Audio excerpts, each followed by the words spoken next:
So that was the world premiere of Blues de la Pluie, Blues of the Rain, my latest composition on a poem by Aimé Césaire, sung by Helene Williams with me, Leonard Lehrman at the piano, and violinist Daniel Hyman, and our guest hornist Noah Fotis in the interludes.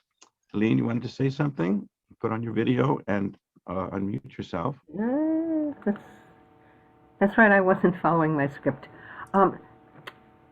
Martinique, where we were, is a département of France, and the language there is French.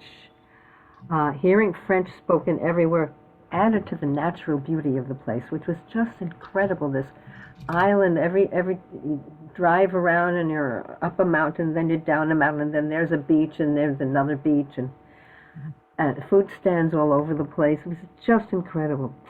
And then having this piece written for me, this is the first one that Leonard has written for me in French and English. That's It was right. great fun.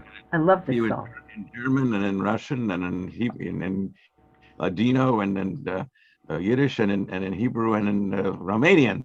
But this is the first one in French. Okay. Right. So I'm not saying the Romanian. You've got these people over there who are happy to sing your music. So. Okay.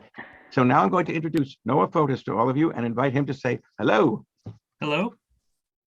So as I mentioned before, Noah is not only a terrific horn player, but also a transcriber for the horn of quite a bit of musical literature. Noah, tell us how you came to transcribe this beautiful Shostakovich trio and what other pieces led you to it and may follow it. Well, first of all, let me say thank you very much for the invitation to play this beautiful concert with you and Dan and Helene, of course. And I very much enjoyed recording your new piece, Kevin, as well as the Brahms, Leonard and Dan, but also being able to play through my transcription of Shostakovich was so much fun. Very sorry we didn't have enough time to make a recording of it, but I was very pleased when you asked me to request permission from my other collaborators at Stony Brook from a recital recording we made of it about 3 months ago. That'll be next on the program. Just to introduce my collaborators a bit, violinist Monica Matsumoto and my pianist Agata Sorokin were very gracious in letting me broadcast it here, and it can be found on YouTube for anyone else who might like to go hear it again. And it was recorded from a recital I did in October 12th of last year, and with videography from the lovely Adele Dusenberry, who records almost everything at Stony Brook. Monica Matsumoto was born in Japan and has been giving recitals annually at the Hankyu Cultural. Noah, before you go into about your collaborators, please tell us a little bit about yourself. Oh, for me, I'm from Yorktown, Virginia. A quick shout out to my mom who's here this evening. I'm very glad that she could make it.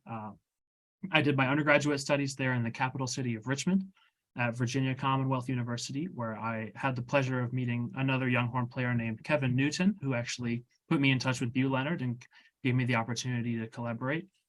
From there, I went and pursued my master's of music at the Hart School of Music up in Connecticut, and now I'm here at Stony Brook for my Doctor of Musical Arts, working with the very highly esteemed David Jolly. As for this Shostakovich recording, like I was saying, Monica is from Japan. She gives recitals annually over there at the Hankyu Cultural Foundation's Magnolia Concert Hall in Osaka. She's performed as a soloist many times, and also as concertmaster of the New England Conservatory Symphony, as well as the Yale Philharmonia, New Haven Chamber Orchestra, and the American Baroque Orchestra. She's additionally quite a prolific composer of string music, with some of it including microtones. Like me now, she's a DMA performance candidate at Stony Brook, having graduated from NEC and Yale beforehand. Agata, our pianist, is the daughter of two Russian emigre engineers who she was born in Rochester, New York, and grew up in California, but still retains a strong connection to her Russian culture, specializing in Russian literature and music. First out in San Francisco and then later at Yale, now at Stony Brook, where she's pursuing her master's in piano performance under Gilbert Kalish, while also translating poetry by Osip Mandelstam and Olga Sedekova, all the while composing music for a song cycle based on those poems.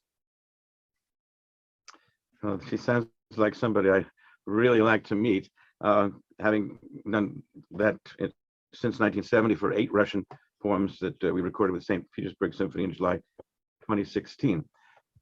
Yeah, she's also made attempts to set up a bridge between contemporary Russian music and Western audiences, which has not always been super easy.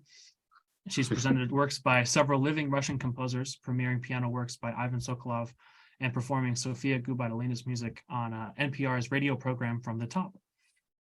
Again, I'd really love to meet her. Sonia Gubaidulina and I met in Moscow in 1971, and she was there applauding in 1985 when videos of two of my Russian operas on Russian stories were shown at the Composers Union at a conference.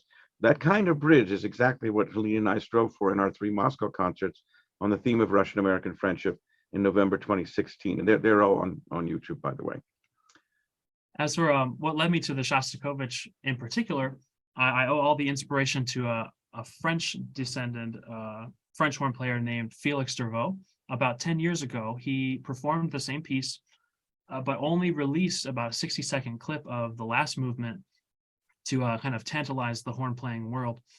Of course, nobody had ever really had any chamber music from Shostakovich to play as horn players, and so there was a huge deluge of interest from players all over the world.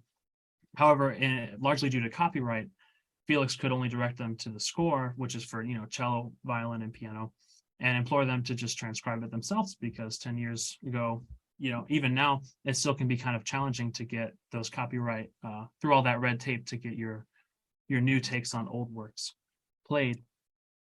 But 10 years later, I finally got around to doing it myself. And this project propelled me into a string of transcriptions for the horn, which culminated in an all-transcription recital program that included the Andante Cantabile from Tchaikovsky's first string quartet, a set of 4 songs by Lily Boulanger, and one of Gustav Mahler's Rückertlieder, which is originally for high voice and orchestra, and I managed to get it to a good place for horn, voice, and piano.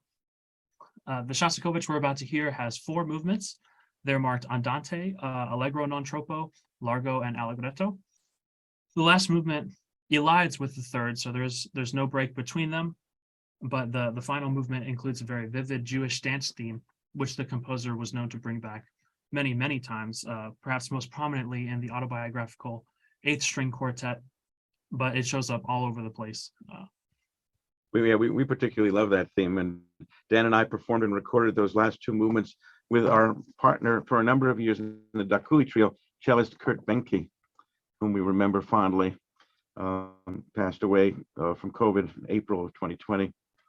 But so now, here is the Shostakovich trio, complete, trio number 2, opus 67, for piano, violin, and cello, with the cello part transcribed for horn by Noah Fotis, in performance at Stony Brook University by Anaka Matsumoto, Agata Sorotokin, and Noah Fotis.